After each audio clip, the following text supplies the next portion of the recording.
시청자 여러분 안녕하십니까? 전국 투자자 교육협의회 최갑수 연구원입니다. 우리 주권 시장에서 반도체 분야하고 자동차 분야의 그 시가총액이 차지하는 비중이 많기 때문에 이번 시간에는 반도체 업종 이거에 대해서 한번 다뤄보도록 하겠습니다. 이번 강연은 2부로 나눠서 진행을 해보려고 하는데요. 1부에서는 반도체 산업의 구조와 특징에 대해 다뤄보고 2부에서는 금년도의 반도체 산업의 주가 전망에 대해서 알아보는 시간을 갖도록 하겠습니다. 강연자로 이승호 유진투자증권의 리서치 센터장님 모셨습니다. 안녕하십니까? 네, 안녕하십니까? 코로나 이후에 세계 경제와 반도체 경쟁력 사이에는 예측하기 어려운 패턴을 보이고 있는데요. IMF가 지난 1월 달에 발표한 금년도 세계 GDP 성장률은 4.9% 정도였었거든요. 그래서 현재 반도체 시장 규모가 세계 경제 규모하고 비교를 해봤을 때 어느 정도가 되는지, 그리고 금년도 반도체 시장의 성장 전망은 어떻게 보시는지요? 일단 세계 GDP 합계, 네. 이거를 이제 저희가 세계 경제 규모라고 본다면, 네. 작년에는 한 95조 달러 정도 됐고요. 올해는 한 100조 달러를 넘어서지 않겠나, 이렇게 현재 전망이 되고 있고요. 네. 이 중에서 이제 반도체 업체들 매출액 합계는 대략 한 6천억 달러를 좀 상회할 것으로 예상이 됩니다. 네. 그래서 이제 이렇게 본다면은 전 세계 경제 규모 대비 반도체 매출이 차지하는 비중은 대략 한 0.6% 정도 됩니다. 그래서 어떻게 보면은 굉장히 좀 낮아 보이죠. 네. 하지만 이제 이 0.6%라는 거는 22년 전에 2000년도 IT 버블 시기에 그때 기록했던 그 기록을 지금 한 22년 만에 다시 한번 좀 도달하게 되는 네. 그런 의미 있는 숫자가 아닐까 이렇게 생각을 합니다. 네. 저는 언론에서 봤을 때 반도체 섹터 이런 것들을 상당히 비중 있게 다루다 보니까 시장 규모가 상당히 큰 줄 알았거든요. 네. 근데 생각보다는 반도체 시장 규모가 그다지 안 커 보이는데 네. 그렇다고 하면은 반도체 시장 이외에 네. 다른 업종들의 시장 규모는 어느 정도 되는지 한번 말씀해 주시죠.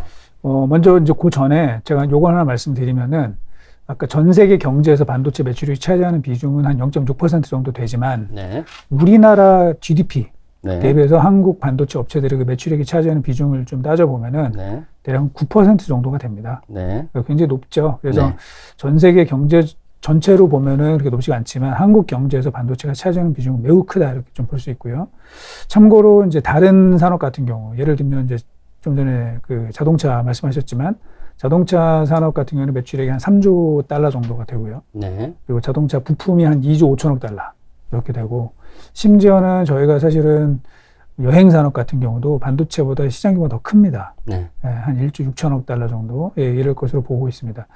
즉 반도체는 아무래도 중간재이고 부품이다 보니까 그 자체로서 시장 규모는 크지 않지만 이 반도체가 여러 산업에 걸쳐가지고 곳곳에 쓰이기 때문에 이제 그 파급되는 영향은 굉장히 크다. 그렇게 이해하시면 좀 맞지 않을까 싶습니다. 지금 말씀하신 거를 보면은 세계 경제 부분에서 다른 것보다도 크지는 않아 보이는데 우리나라는 한 9% 정도 되기 때문에 시장 비중이 높다 이렇게 말씀을 하셨는데 그렇다고 하면은 오늘날 반도체가 국가 전략 산업으로 떠오른 이유는 뭐라고 보십니까? 우리가 이제 전략 산업이라는 관점에서 본다면요. 네. 우리 좀 과거 얘기를 좀 하자면 인류 역사적으로 봤을 때 전략자원은 계속 시대를 따라서 계속 바뀌어 왔습니다. 뭐 예를 들면 로마 시대 때는 사실은 가장 중요한 부가가치가 높은 산업이 비단, 네. 뭐 이런 거였고요. 중세 시대 때는 도자기. 그래서 유럽에서 이 아시아의 도자기 기술을 배우는 게 사실은 국가 전략 산업을 키우는 이런 아주 부가가치가 높은 산업이었고, 다들 아시는 것처럼 이제 20세기에 들어와서는 석유가 세계에서 가장 중요한 산업이 됐었습니다. 하지만 이제 오늘날에는 이제 반도체가 부각이 많이 되고 있는데요. 왜냐하면 이제 최근에 저희가 만들어지는 여러 제품들의 실질적인 경쟁력을 나타내는 척도가 대부분 반도체에 의해서 결정이 됩니다. 예를 들면 좋은 핸드폰을 만들기 위해서는 다른 것보다도 반도체가 뛰어난 이 성능이 들어간 그 부품이 중요하게 되고요. 자동차도 오히려 경쟁력 있는 자동차를 만들기 위해서는 결국은 반도체가 자동차의 성능을 또 좌우하는 굉장히 중요한 요소가 됩니다. 저희가 근데 아까 과거 얘기를 좀 드렸는데 결국은 나라의 부라는 거는 결국 교육을 통해서 이제 부가 계속 축적이 돼 가고 있는 건데요. 그 부를 쌓기 위해서는 결국은 경쟁력 있는 제품을 만들고 부가가치 높은 제품을 팔아서 더 많은 이제 부를 획득하는 게 중요한데 그렇기 때문에 그 경쟁력 있는 그 제품을 만들고 그거를 통해서 교육의 이득을 얻기 위해서는 이제 점점 반도체가 그 중요한 위치를 차지하게 될 것 같다. 그리고 앞으로 점점 더 그 비중은 높아지게 될 것 같다. 이렇게 판단을 합니다. 이제 말씀하신 걸 보면 이제 반도체 부분이 우리 산업 주변에 주 부품들 같은 데에 안 들어가는 부분이 이제 없는 것 같은데 그렇다라고 하면 이제 반도체가 그 사용되고 있는 각 응용처별 비중이라고 할까요? 그건 어떻게 보십니까? 일단 반도체는 크게 보면 사실 이제 제일 많이 쓰이는 게 컴퓨터하고 네. 서버 분야인데요. 뭐 재료마다 좀 다르긴 하지만 대략적으로 한 37% 정도가 컴퓨터랑 서버나 이제 관련 주변 기기에 반도체가 쓰이게 되고요. 그리고 한 33%가 이제 통신기기, 뭐 스마트폰이나 통신 장비 쪽에 들어가게 됩니다. 그래서 사실은 이 컴퓨터와 통신 분야가 전체 한 70%를 차지하게 되고요. 이제 그 나머지가 보면 나머지 30%가 자동차, 그다음에 가전, 그다음에 산업용 전장 뭐 이런 쪽으로 나눠지고 이제 특수형 반도체 이렇게 네. 좀 분류가 된다. 이렇게 보시면 크게 이해가 되실 수 있다고 판단됩니다. 그렇다라고 하면 이제 그 반도체를 만들기 위해서 그 첨단 장비하고 그 소재들이 이제 많이 필요할 텐데요. 그 시장 규모는 얼마나 되는지 또 그 부분들의 특징은 어떻게 되는지 한번 설명을 해주시기 바랍니다. 그 올해 반도체 그 예상 시장은 한 6천억 달러가 좀 넘어갈 것 같은데 작년 기준으로 보면은 반도체 총 매출액은 5,500억 달러였고요. 네. 이거를 만들기 위한 이제 설비가 작년에 시장 규모가 한 1,000억 달러가 조금 넘었습니다. 그러니까 반도체 매출과 비교해 보면 대략 한 18% 정도, 그 정도가 반도체 이 설비 투자에 좀 쓰였고요. 네, 반도체 재료 및 소재, 네. 뭐 이쪽이 대략 한 620억 달러 정도가 좀 됩니다. 그래서 전체 그 비중으로 따지면은 한 11% 정도가 이제 소재 그 비중이 될 것입니다. 근데 이제 특징적인 거는 물론 이제 반도체 소재도 중요하고 장비도 중요한데 한 최근 한 10년 동안의 그 흐름을 보면은 소재보다는 이제 장비 시장의 성장성이 조금 더 높은 것 같습니다. 그거는 이제 기술적으로 봤을 때 그 첨단 반도체를 만들기 위해서는 그 훨씬 이제 어려운 그 장비 기술들이 그 많이 적용이 되다 보니까 장비 가격이 굉장히 높아진 측면이 있다. 이렇게 좀 봐야 될 것 같습니다. 이제 또 하나는 이제 세계 반도체 시장을 리드하는 그 국가를 보면은 지금 뭐 당연히 미국이 전체의 압도적인 1위를 차지하고 있고 그 뒤를 이어서 이제 한국과 대만 네. 이렇게 차지하고 있는 편인데 반도체 이 장비랑 소재 이쪽 분야에서는 뭐 알고 계시는 것처럼 물론 이제 미국이 한 축을 이루고 있고 그다음에 일본 그리고 이제 유럽 뭐 이렇던 이제 기존의 선진국들이 상당히 그 핵심 분야에서 높은 점유율을 가지고 있다라고 봅니다. 미국과 일본 그리고 유럽 이 장비 업체들의 시장 점유율은 합치게 되면 한 92%가 됩니다. 이 얘기는 뭐냐면 반도체 산업을 이끌어가기 위해서는 사실은 이제 좋은 장비, 그리고 경쟁력 있는 소재 이런 것들을 저희가 조달을 해야 되는데 그러기 위해서는 뭐 어쩔 수 없이 또는 당연하게 이제 서방의 이 자유진영과의 그 연대를 강화하는 게 굉장히 중요하다는 것이고요. 이런 점에서 이제 저희가 볼 때는 최근에 이 서방 진영이 특히 미국을 중심으로 한 서방 진영이 중국의 반도체 굴기를 견제하면서 반도체 장비에 중국 내 이 수출을 이제 금지하는 이런 조치들을 취하고 있는데 이렇게 되면서 중국의 반도체 굴기가 사실은 예상에 비해서는 상당히 좀 난항을 겪고 있다. 이제 그렇게 이해하시면 조금 도움이 될 것 같습니다. 지금 말씀하시는 걸 보면은 이제 반도체가 우리나라 자체적으로 필요하지만은 서구 이제 고라파나 미국 같은 데 연계성도 중요하다고 말씀을 하셨는데 이번에 그 반도체 업체들의 그 밸류에이션 쪽 이쪽으로 한번 들어가 보고 싶은데요. 예를 들어서 엔비디아 같은 경우에 퍼가 40, 50배 정도 그 수준을 알고 있는데 SK 하이닉스는 퍼가 10배도 채 안 된다고 알고 있거든요. 네. 그렇게 차이 나는 이유가 구체로 어떤 게 있을까요? 그래서 이게 참 저희도 굉장히 고민이 되는 부분이거든요. 네. 그 미국의 이제 필라델피아 반도체 지수, 삭스 지수라는 게 있는데 네. 현재 그 삭스 지수의 평균 PER은 한 18배에서 20배 그 사이에서 이제 왔다 갔다 하고 있는 편이고요. 반면에 이제 지금 말씀하신 엔비디아 같은 경우는 그 2배가 넘는 밸류에이션을 받는 반면에 뭐 미국의 마이크론, 뭐 SK 하이닉스는 비슷한 그런 그 사업 구조를 갖고 있는 회사는 뭐 8배, 뭐 이 정도밖에 지금 밸류에이션이 안 되고 있습니다. 네. 결국은 이런 그 밸류에이션, 뭐 주가의 차이겠죠. 이제 이걸 만드는 원인은 이제 첫째는 뭐 성장률의 차이. 뭐 예를 들면 엔비디아가 하고 있는 GPU라든지 또 인공지능 칩 이런 거에 대해서는 앞으로 성장 기대가 굉장히 높은 반면에 뭐 메모리에 대해서는 물론 성장은 하겠지만 그보다 성장률이 좀 떨어지지 않느냐 이제 이런 우려가 좀 있고요. 그리고 더 큰 거는 사실은 이제 성장률의 변동성입니다. 즉 반도체 전체에 비해서 메모리 반도체, 즉 네. D램과 낸드로 이루어진 메모리 반도체는 성장률의 진폭이 훨씬 더 큽니다. 네. 그렇게 보면은 이런 큰 출렁거림이 있다라는 거는 이제 디스카운트 요인이 좀 될 수 있다고 저희도 보고 있습니다. 그래서 이제 그게 좀 원인일 것 같고, 그 다음에 이제 세 번째는 이제 엔비디아 같은 경우인데 그 반도체가 소프트웨어와 결합이 되느냐 안 되느냐, 이게 이제 굉장히 좀 중요한 요인인 것 같아요. 근데 예를 들면 메모리 같은 경우는 그 자체가 소프트웨어 기능이 있는 것은 아니라고 이제 저희는 보고 있고, 반면에 엔비디아나 뭐 AMD 같은 요즘에 잘 나가는 반도체 회사들이 하는 뭐 인공지능 칩 이런 거는 결국은 소프트웨어 기술과 결합된 네. 이런 특성이 굉장히 강하기 때문에 소프트웨어 기술이 결합됐다는 거는 결국 확장성에 있어서 굉장히 넓어질 수 있다, 이런 측면에서 좀 긍정적으로 보고 있는 것 같습니다. 이제 또 하나는 요거는 이제 저희가 컴퓨터 구조를 봐야 되는데요. 네. 저희가 현재 저희가 쓰고 있는 컴퓨터 구조를 뭐 이쪽 전문가들이 쓰는 용어로 이제 폰 노이만 아키텍처라고 얘기를 하는데, 폰 노이만 아키텍처의 가장 큰 특징이 뭐냐면 그 비메모리와 메모리를 분리해내는 그런 하드웨어 구조를 가지고 있다는 것이에요. 네. 그런데 이제 이 폰 노이만 아키텍처가 만들어진 게 지금으로부터 대략 한 70년 전이 넘었거든요. 70여 년 전에 이미 만들어진 구조를 지금까지 쓰고 있는데, 이게 사실 이제 컴퓨터가 인간의 뇌를 모방하는 그런 기계일 텐데요. 인간의 뇌는 사실은 이 생각하는 기능과 메모리가 분리되어 있지 않습니다. 네.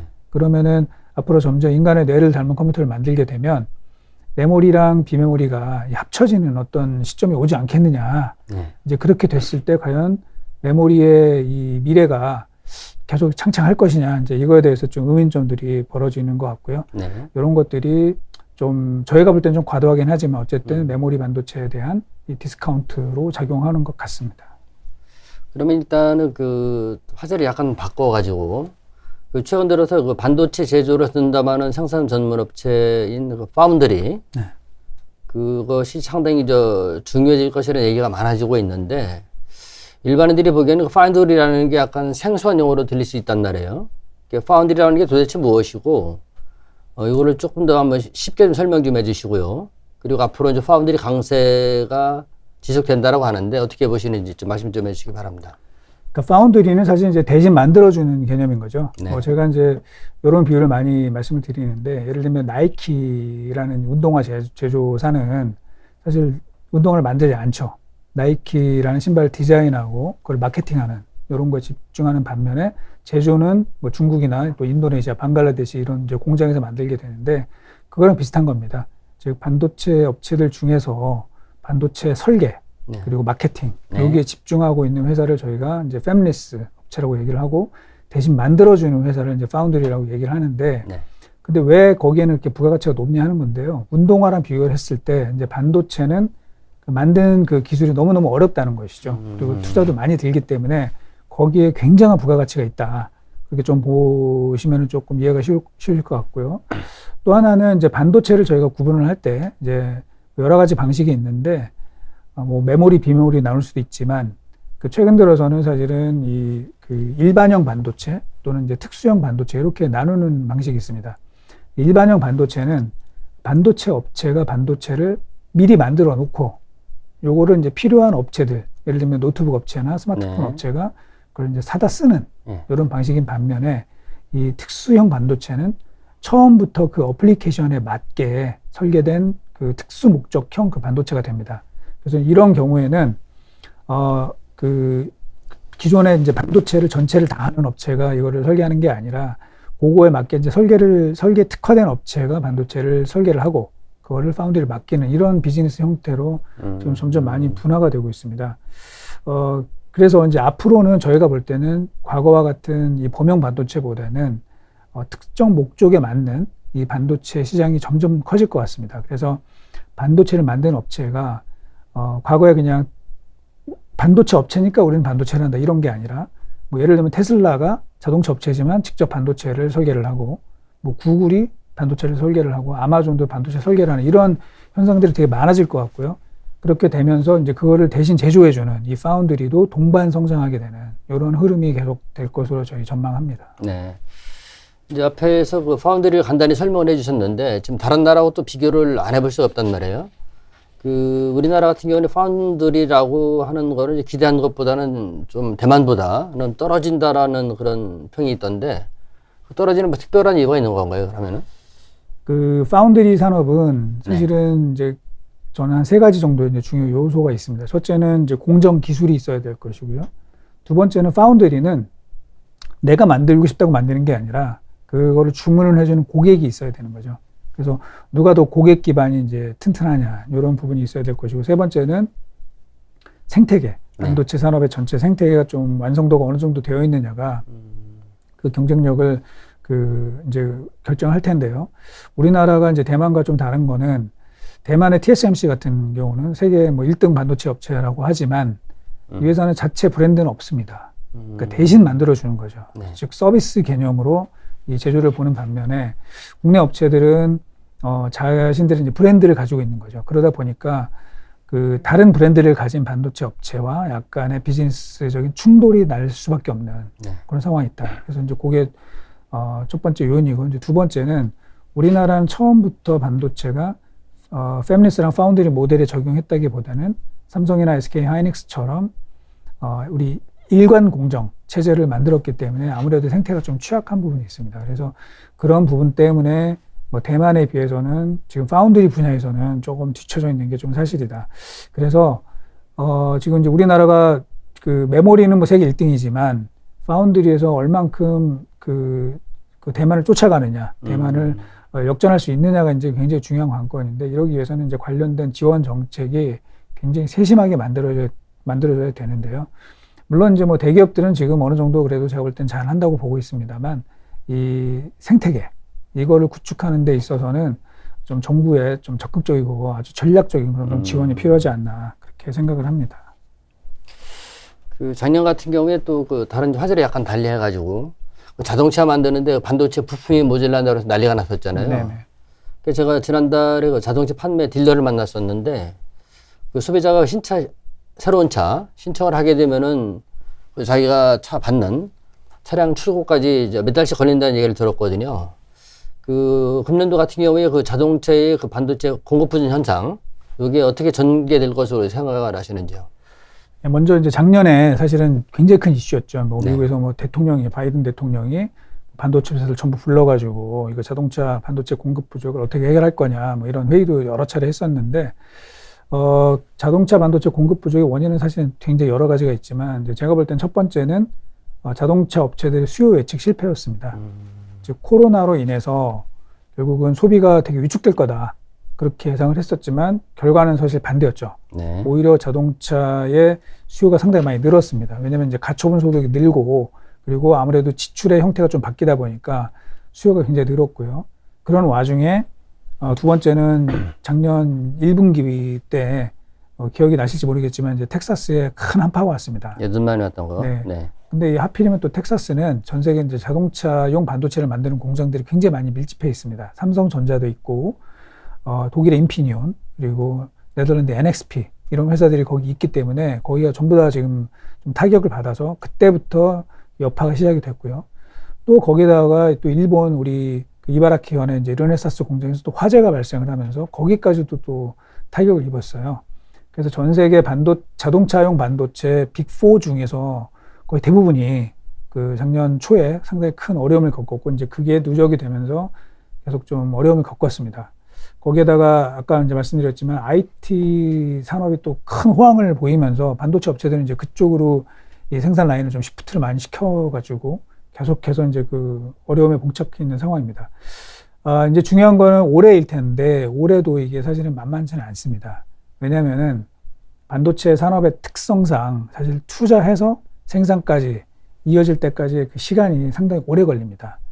근데 이제 반도체라는 거는 사실은 다른 그 산업과는 달리 항상 그 100% 풀가동을 하고 있는 상황이거든요.